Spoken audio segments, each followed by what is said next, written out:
All right. Well, first of all, thank you for coming to my session. So a little bit about me. My name is Himica Kumar. I'm a senior product manager at Adyen. It's a payment processing company based here in West Loop, actually, but with our headquarters actually being in Amsterdam. So it is a Dutch company. It's probably one of the largest payments companies you've never heard of. It's like, it's, yeah, it's something that I can talk about later if you guys are interested. But we're here today to talk about B2B product management. And as I've worked at a lot of B2B software companies, Coupa and PayPal as well, prior to my role at Adyen. And so basically my entire career has been in B2B fintech, working with the enterprise, implementing payments and payment solutions and fintech solutions. So that's my background.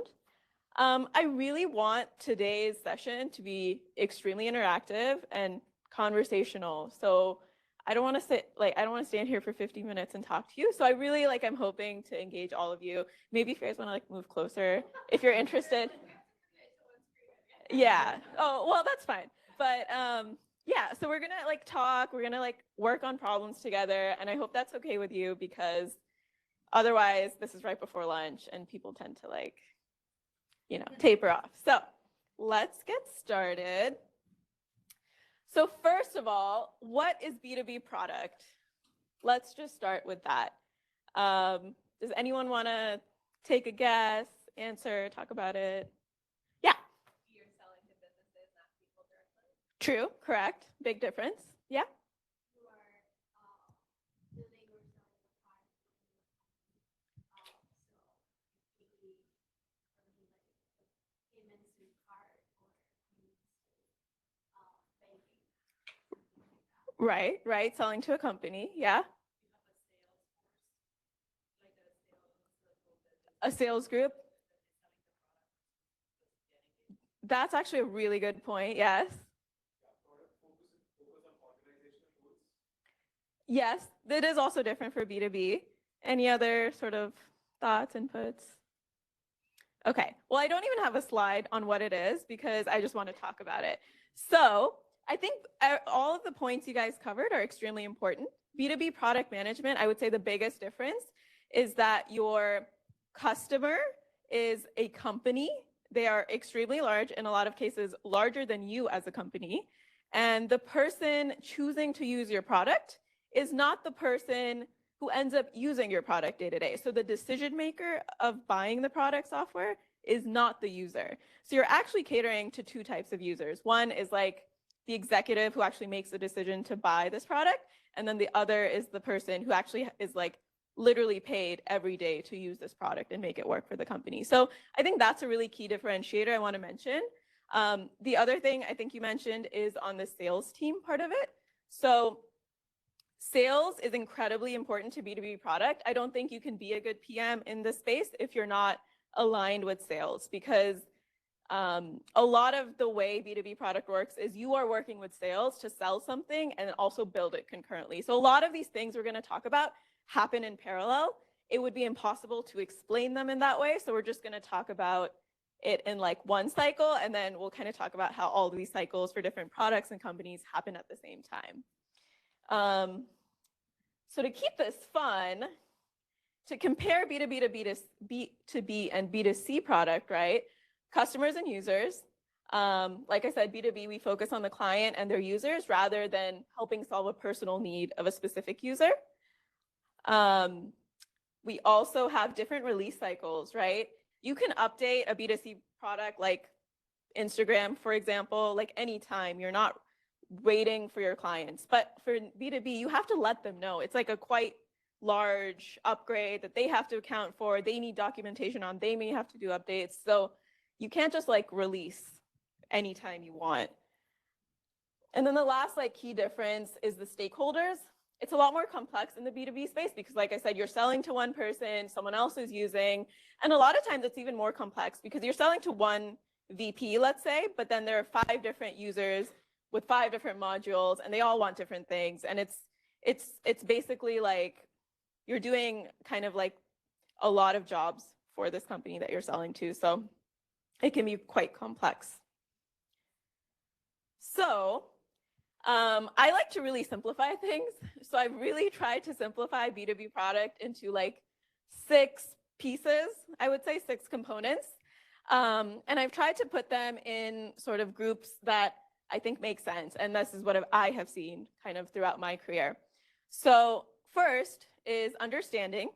How do you understand what is a problem? How do you even understand like what should we fix?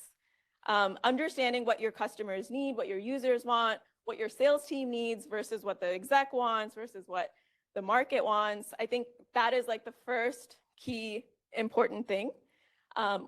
When you get that insight, you kind of ideate like, what can we build? Like, what is something that we can do to help these problems? You have to make sure your ideas actually align with your strategy, right? Like, we're not going to build something that takes us 10 years. Like, that just doesn't work.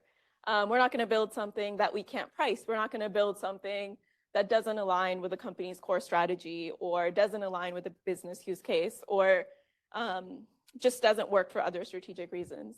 Then you have to actually build the thing, right? That can be hard. You need engineers, you need architects, you need UX, docs, like million stakeholders. Then you have to be involved in selling. And I think a lot of PMs don't understand or don't realize how important selling is for product. I think one of the best pieces of advice I was given from my last manager was you have to be the face of your product to everyone, including sales, including marketing, including customer support. Literally everybody in the company, when they think of your product, should think of you. And if you're not that person, then you could be doing better.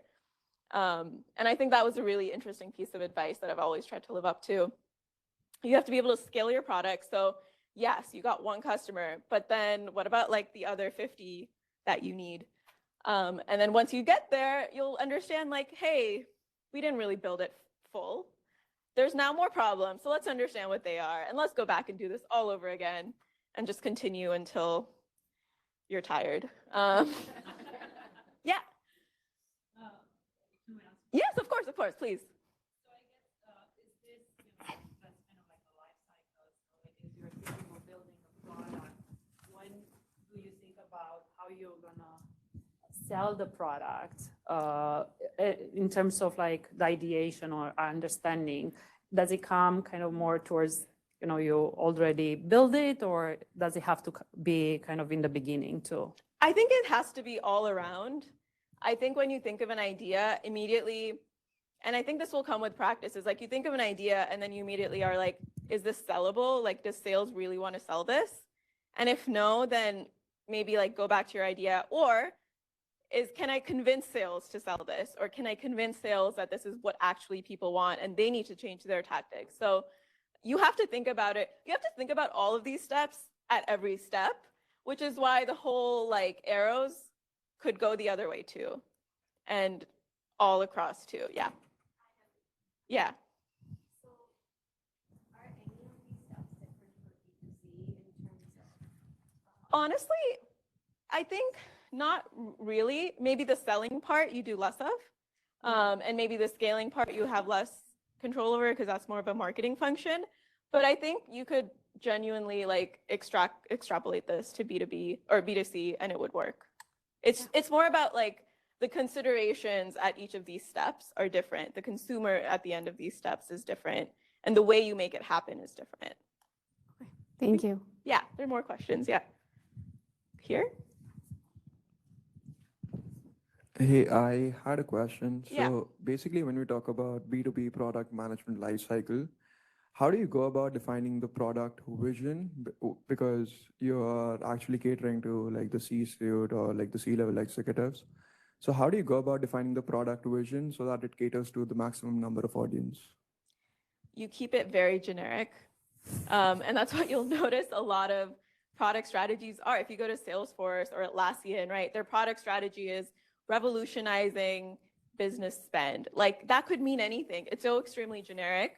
But I think at the same time, you need to like, that's like at the very top C-level. And then for every layer below, you'll have a level of strategy that makes sense from the CEO down to the CFO or the CMO or the chief product officer. And then you'll have a level of strategy you have to define that makes sense for the people actually using the products day to day. And then you have a level of strategy for the admin of your product. And so I feel like it's hard to say what the strategy is without knowing who the persona you're talking to is. And it changes slightly. It becomes more generic or more specific. You know, the value prop to a CTO could be better SLAs, but the value prop to the finance team is, hey, we're saving money by doing things this way. So you have to think about it in all ways. And I think to be successful, you have to cover all your bases, which is a lot of work. Yeah. Thank you. Yeah. So, like, in your history, like, do you find yourself being like more proactive or more reactive? Like when you, like, do you find yourself developing products on the behalf of the business or internally, and are you finding to be innovative and then offering those products? I think it's like 75% reactive, if I'm being honest. And I think, like, I'm sure there's lots of PMs here. That's like generally how product is. And then, like, luckily, you know, once a year, maybe I'll get to work on something that I think is innovative, that I've heard from feedback, and then actually make it happen. I think that's like the goal and the dream. But realistically, 75% is like kind of shoved down your throat. So sorry to say it like that. Yeah, I mean, I'm just going to be real. So I do want to go on because I'm going to go into each of these a little bit more detailed. And one thing I want to mention is as we go through these, I'm going to use case studies from some of the companies I've worked with. So Coupa Software, it's actually my last company, sells spend management solutions. And these are 3 customers of Coupa that I thought people might recognize. So I've worked with all 3 of these customers, getting them to implement our payment solution, which is something we sold to the office of the CFO. So I just wanted to like kind of like come down from theory and make this like really practical. So I hope this helps. So let's talk about the first kind of component of that life cycle, which is understanding like what is the problem and how do you really understand what the problem is, or how do you understand like what things are not going well or what issues exist in the product? Is there a question? Well, just to provide a little bit more context because of the title of the session, even though you're talking about scaling, you're really focusing on post-product market fit, right? And you're really talking about improving your scalability after you've reached that point of so you have some sort of baseline of understanding. You have some sort of baseline. You have an existing product and solve an existing problem for existing customers. You're not like starting from zero. Yes, I think that's a really good call out. Thank you. That I probably should have mentioned is we are kind of starting from a place where we have someone interested or at least talking to us, right? And you're starting with some kind of product. You're not going from 0 to 1. I will say that. So good call out. So when you understand the problem, right? Like there are different practical ways I would say that you could think about this, right? Like what is the customer asking for and how do you know what the customer is asking for? You talk to the account managers, the implementation managers, sales, literally anybody who emails customers, you should talk to them and say like, what are they asking about? What do they care about? What are they interested in? You can look at market trends. So what are your competitors doing that you can't do? A lot of times for B2B, you can see their API documentation, and through their API docs, you can see what they have built and what they haven't built because it'll clearly say beta or like not live or expected date. That's a really good way to understand what the market's doing. You can look at data insights. Sometimes, you'll have tools like Pendo or LogRocket, I think I saw today. So those tools will also give you a lot of insights into people, users, like what are they doing? Are they starting something and dropping off? Are they not able to find something they need? What's going on? Support cases are really good, I find. Talk to your support team. They have a ton of good insight into what customers are seeing as issues. And then lastly, known gaps. Honestly, if you're new to a product team, if you just talk to the engineers, they'll be like, yeah, we know this doesn't work. We just haven't prioritized it. And it's like, okay, why not? Can we? And they're like, sure, if you want to, you're the PM. So talk to your team, talk to the PMs, talk to everyone who's worked on the team and maybe even left, because you'll find a lot of gaps that way. Yeah. How do you foster a healthy relationship with the account execs and salespeople? Because I feel like often product people feel like they're at the mercy of them. And it's just like, I saw Yeah. this work, do this thing. Yeah, I think that's a comment. So I think the question was, how do you not fall at the mercy of account managers and sales reps? And I think the answer is it takes a lot of time to build that trust. I think you can go, I'm very direct, so I just go and say like, hey, I want to help you. I'm not trying to slow things down for you. Can you tell me what's going on so that I can proactively build for them, right? And I think like they kind of, from their perspective, product is always saying no. And I feel like if you can tell them why you're saying no, it helps. I think if you can tell them, yes, I will get to it, but here's why I can't get to it right now. And then you literally explain and you spend 20 minutes telling them what else you're doing. They will have a more empathy for you. So I think it's a lot of just seeking to understand and like be willing to be on a customer call with them because they get a lot of the heat. And I think if you just take some of that heat away and like route it back to yourself, they will feel a little bit better. So a lot of times I've gotten on calls and been like, hey, I'm the PM. And then the account manager is like, yeah, well, the product team won't build what you want. Talk to Himica. And I'm like, thanks for the intro. Let's go, you know? So I think those are things that you can kind of work around. It does take a lot of time though. Okay. So to move on, unless there are more questions, I wanted to actually make this really practical, and depending on time, we may or may not be able to do this. But so really quick context, Coupa does spend management. That means they do procurement, purchase orders, invoicing, and payments to suppliers for everything that a company buys. That's supplier payments, that's like the printer in your printer paper, like chairs, desks, laptops, everything a company buys goes through a company, through a system like Coupa. And Barclays is a customer that uses Coupa to do this. So Barclays, I came across them and they were kind of working on Coupa's virtual card solution. So that is a solution where we pay invoices and POs by card. And basically they said, hey, like, we don't really know, like, we're trying this product, but we don't really want to like go live. We don't really want to give this to more than like 10 internal users. We don't want them to be able to create cards. And the whole thing was we want people in marketing to pay for Google ads and Facebook ads by just like putting a card on there and forgetting about it. That was the entire use case. But they weren't comfortable and they weren't willing to go live without this like list of, 50 Excel rows of minor things they found that were wrong. And I think a lot of times you can come across a customer like this and just get really bogged down by like every Excel row of, hey, when we click on this, it takes too long to load and small things like this, right?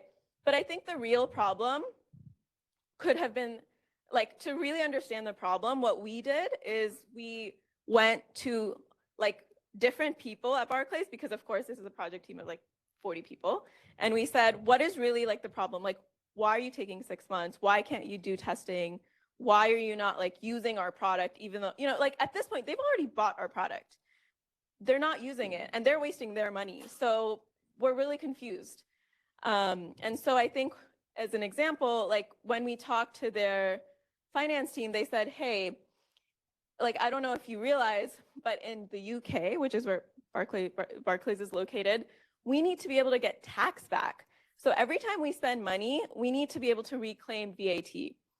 And that's something that they weren't getting because they were paying by card. And they said, hey, paying by card is really easy and clean and, helps us, we get rebates, but then I don't get my tax reclaim.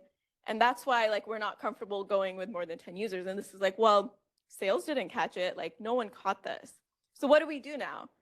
And like, that's why they pulled in products. So this is kind of just setting the context of what I came across. This is a true life example, I will say. So I hope it makes sense. If not, please ask questions. Okay. I can confirm that this is very common in banking. Yes. Yes. We have so many products that we bought, millions of dollars we never used. Yes. Yes. I think. Just because Chris didn't catch it or legal didn't catch it. Yeah.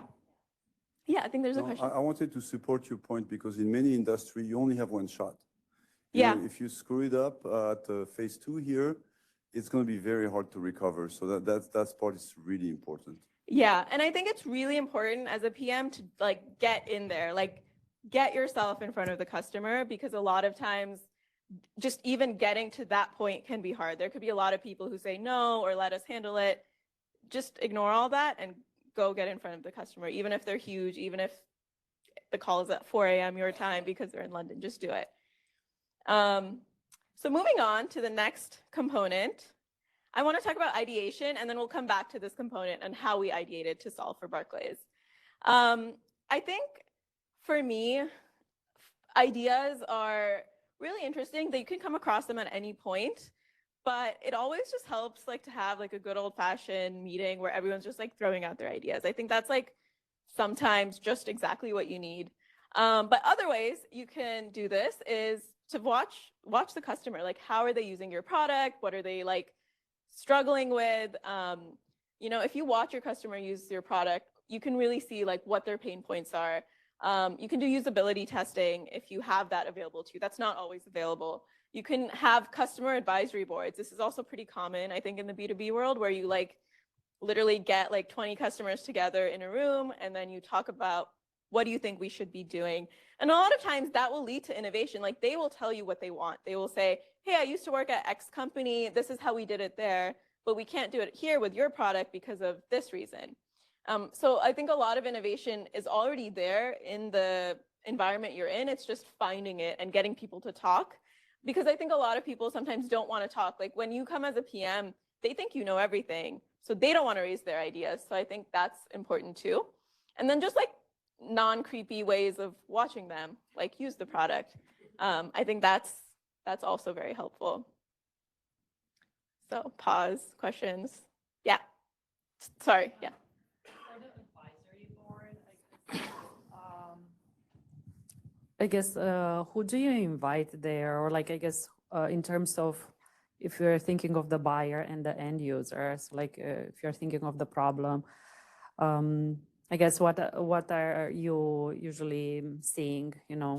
I try to focus on the people who use the product daily, not the executives who are making the decision. And I think that's important because they want to attend because it's like, yeah, a free ticket to something, you know, but you want the daily users. You don't want the people who don't actually use the product day in and day out. Yeah. But how do you get those in the room? Because sometimes I find that that account person for that company. I directly email them because I know they're using the product. I have their login, which is usually their company email, and then I email them. Okay. Which works. Yeah.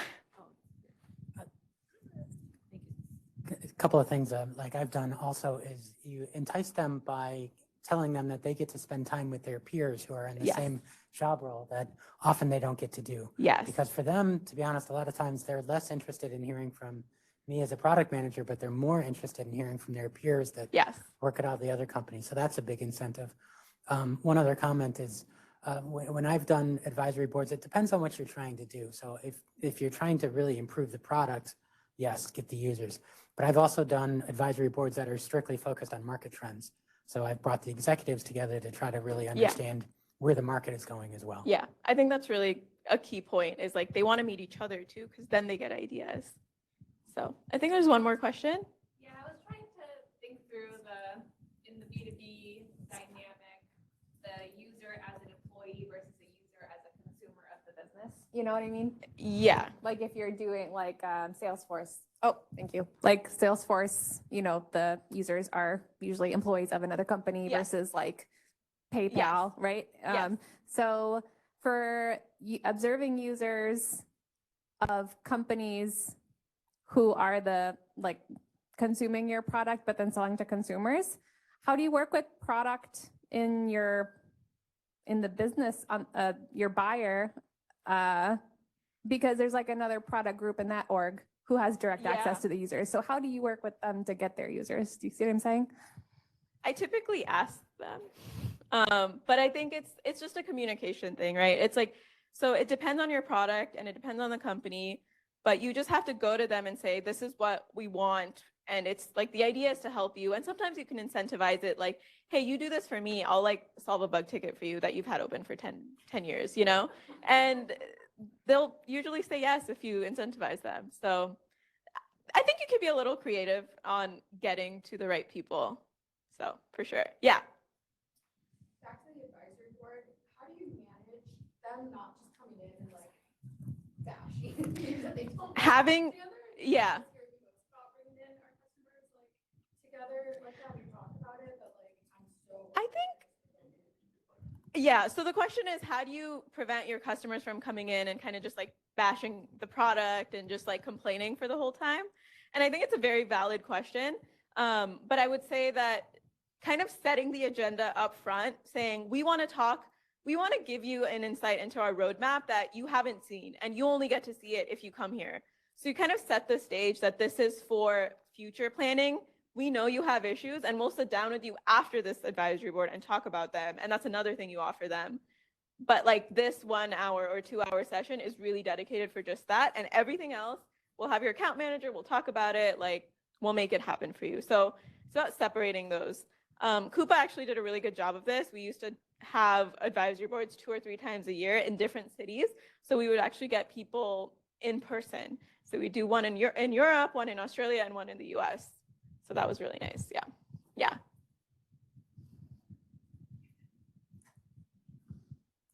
Just a suggestion, we actually invited a company I was at, we invited the squeaky wheels, the people who complained.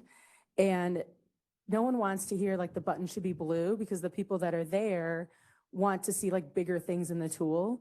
And so that actually, we had the opposite experience. People didn't come in and just bash the product.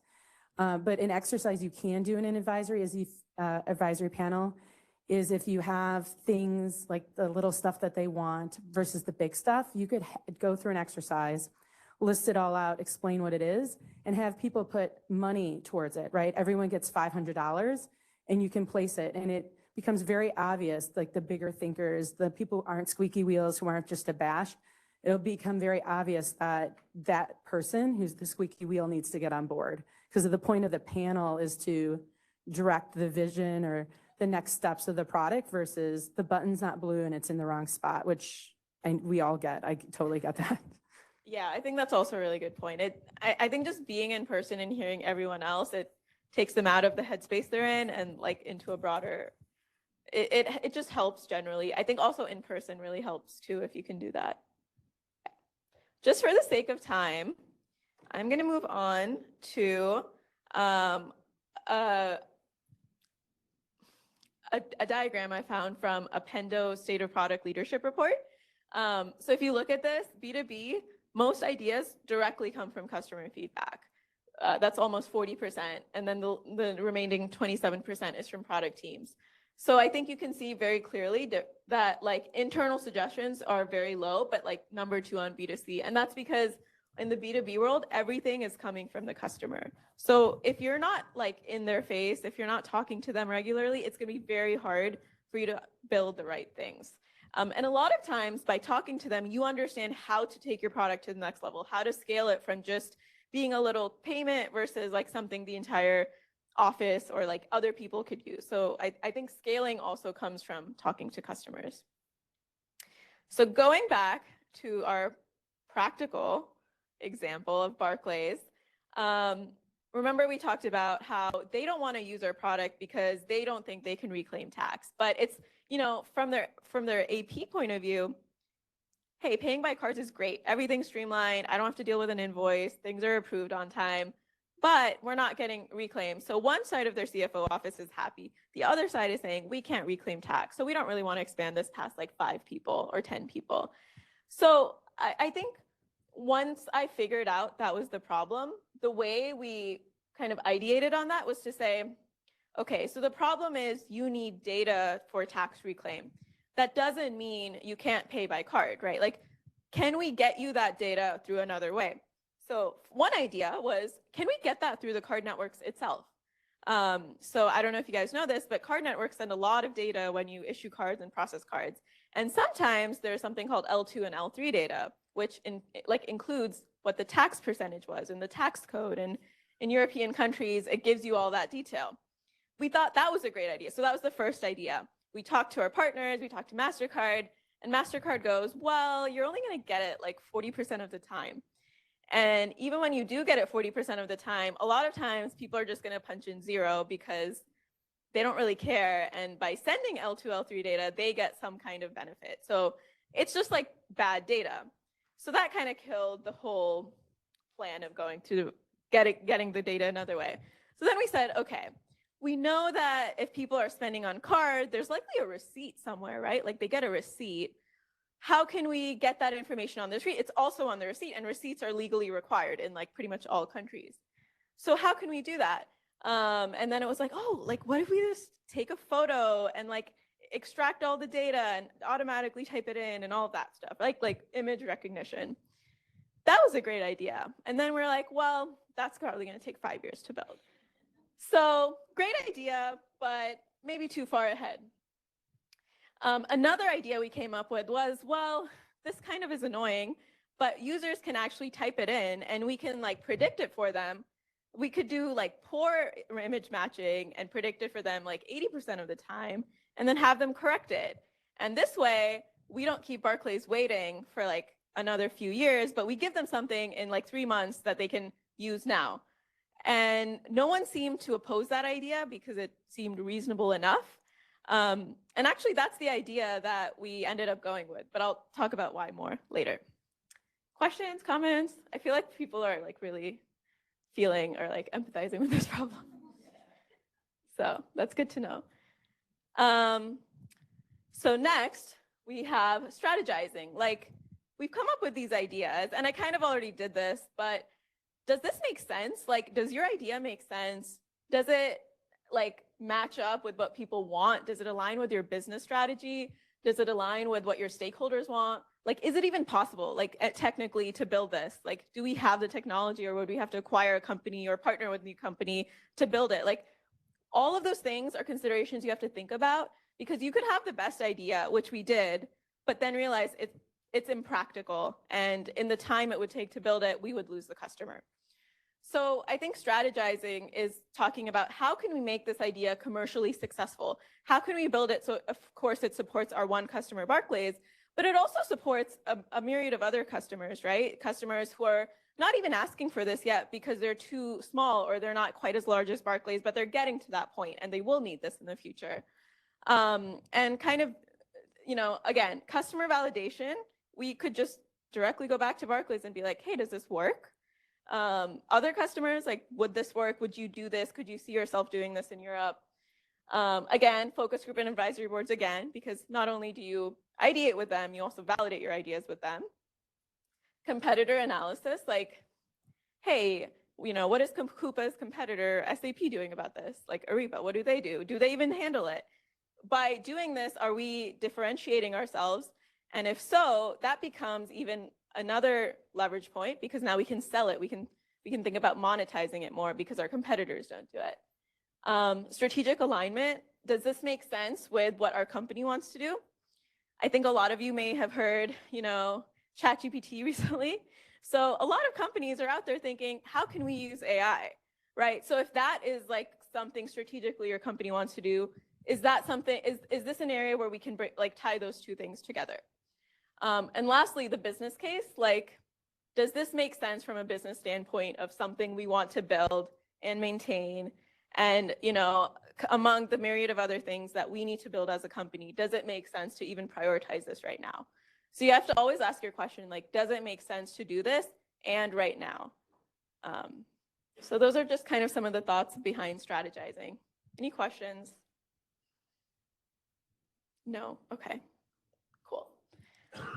So again, for Barclays, these are kind of some of the things we thought about. We took this example, we talked to Barclays. We also talked to Aon, which is a pretty big international company. So they had some thoughts on what they would do.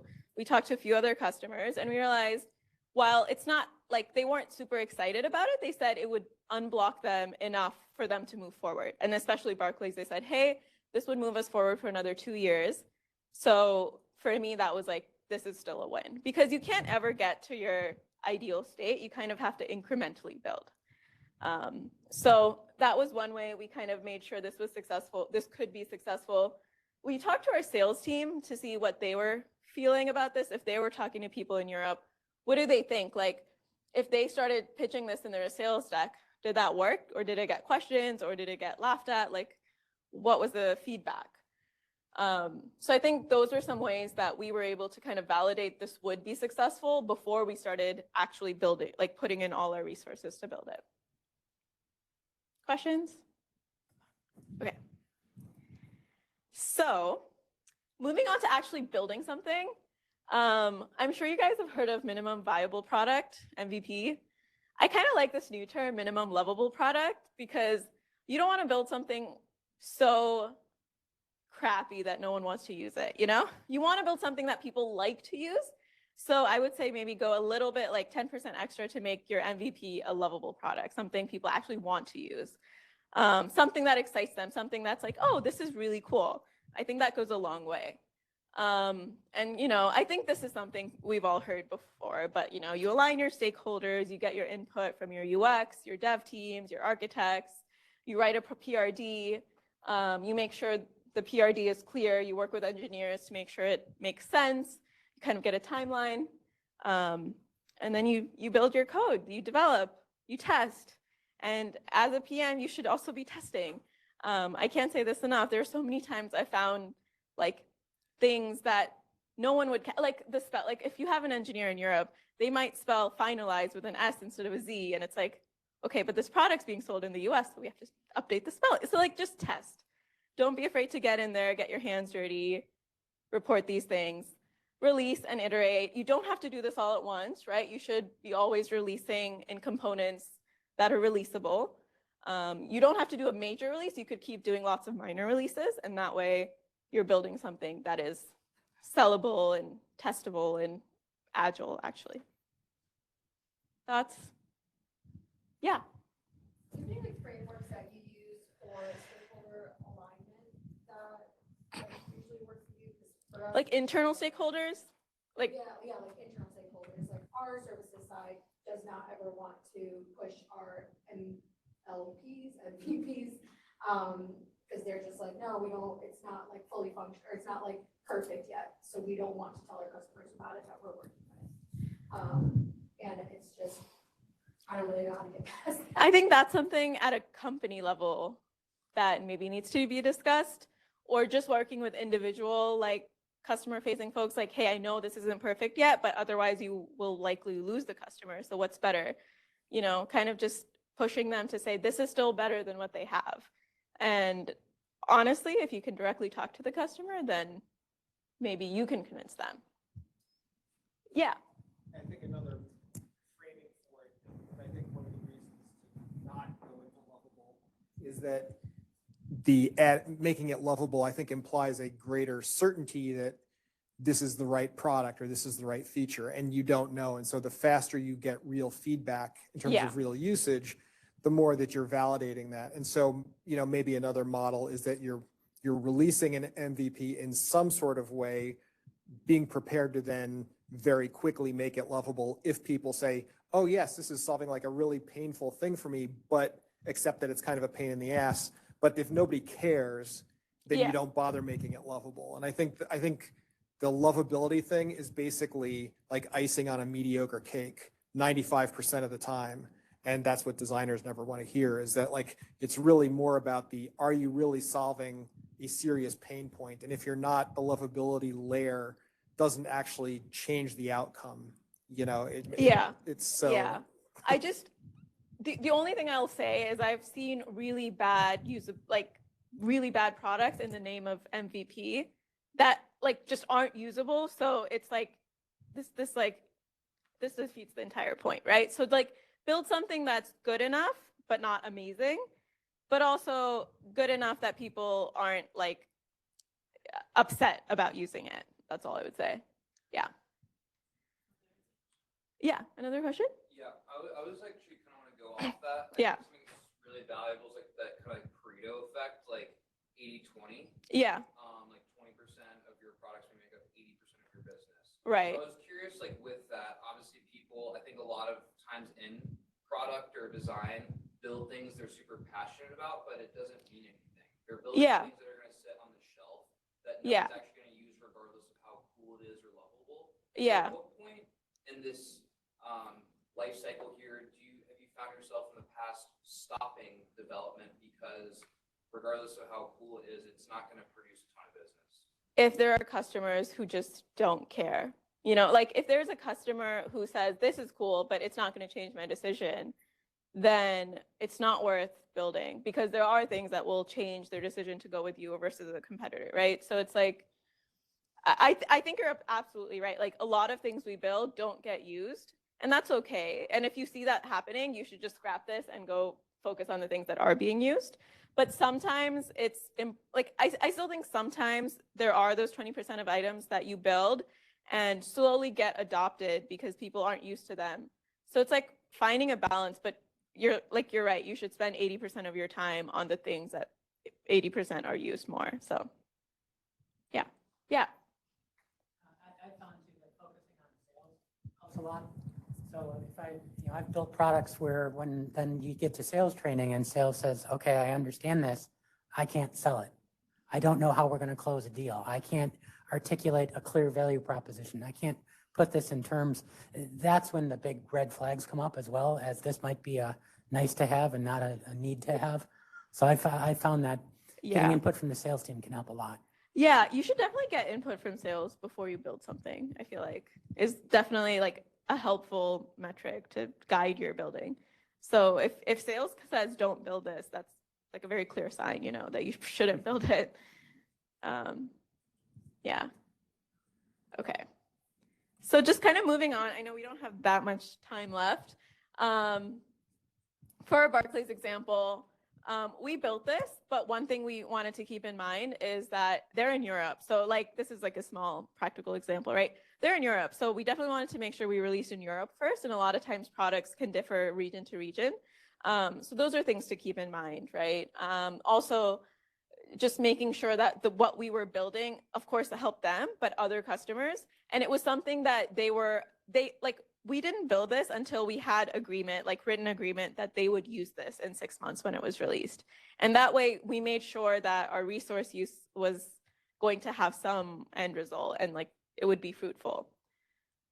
So those are some of the things, you know, to watch out for when building a product. I would also say make sure that you have the resources, right? Like obviously we didn't commit to Barclays until we knew internally we could get our engineering resources to do this. And so it was all kind of happening at once, but just a practical thing. Moving on to selling, I think PMs should be involved in selling to some extent. That actually means a lot of things. That means documentation. That means that when you have a customer who's interested, they can read your API docs or understand what is actually going to be, like, how does the product work? So good documentation is also something we should think about. Marketing, so working with marketing, like what is the go-to-market? What are the use cases that we want to target? How can we maybe create a webinar to introduce this and have a lot of people talk about it? Partnerships, a lot of times companies have partnerships with consulting firms or just generally a lot of partnerships with other companies that you could leverage to make sure they are aware. And then when partners are aware, they can also bring customers to you. Pricing is really important. I think if you're building something that took a lot of effort and you think you can price it, you should talk to your pricing team and say, hey, we want to start charging, you know, $5 for every time we use this feature, or we want to, you know, increase our ACV, our annual fee for our product because we now have this really cool feature that our competitors don't. So be thinking about those and definitely be talking to those teams. And the last thing I'll say is customer communications. There's a lot of external docs that go out through documentation. Sometimes your execs send out a newsletter, conferences, like public marketing events. Make sure you get your feature out there in front of those customers so that you can get even more feedback. So again, quickly just doing this for Barclays. We at Coupa used to have a yearly conference in Vegas. We talked about it everywhere. We had our partners talk about it. We released it. I personally wrote an email and I sent it to all the customers I had spoken to. And everyone seemed to be okay with it. No one stopped me. So, you know, just go out there, talk about it. You are your own like products market, like first person to market for your own product. Thoughts, questions? Okay. And then sales. I just wanted to throw this in there. Sales will sell things that don't exist. Just to call out, I hope no one here is a salesperson. If you are, it's okay. Um, and then the last thing is actually scaling this. So like once you've built something, that's not the end. How can you make it 10x bigger? How can you increase to different regions or customers or use cases? Like how can we make this work for the UK and Europe and Australia and Canada? Like how can you just expand? So, you know, things to watch out for our KPIs, like where are people using it? What parts are people using? What are they not using? Again, supporting sales, you know, go to the sales team in a different region and say, this had success in Europe. Can we do this in the US? A lot of internal trainings I find are helpful. So if you have an opportunity internally to present to other product teams, sales, solutions consulting, I mean, professional service, you name it, like whoever you can talk to, just talk to. Help implementations. If you have an actively, like a customer you've signed and is implementing, go and help them and introduce them to these new features. Because a lot of times I find that folks in implementation are so busy and heads down that they don't realize a lot of new functionality has come out. So definitely talk to them. And then again, customer feedback. I feel like that's been on every slide. Just get their feedback. So it's obvious. And again, for Barclays, right, we made sure that what we built worked in Europe, worked for other countries. We built it in such a way that, you know, that feature where we could actually do the image scan and OCI recognition, we built it in such a way that that would be easier when we were able to bring that in. So that was a technical thing we did.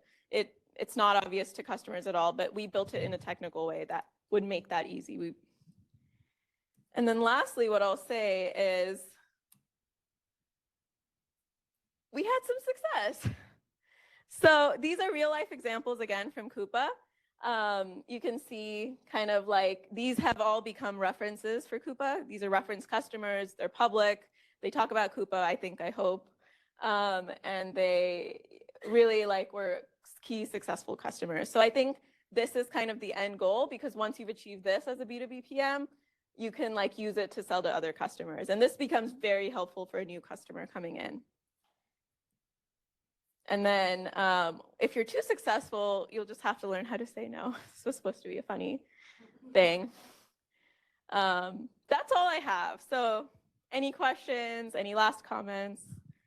Don't want to hold you back from lunch. Yeah. Well, if it's lunchtime, No, it's okay.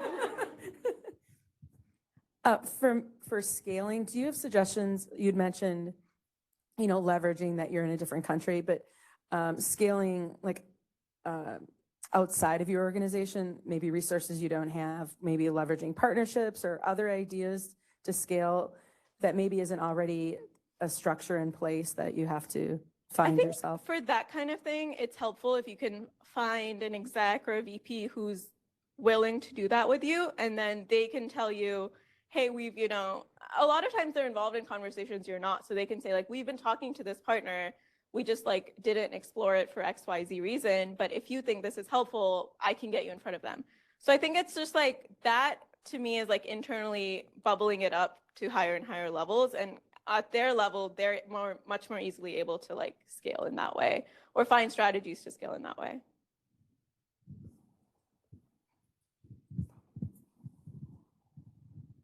Anything else? That's all. Thank you guys so much.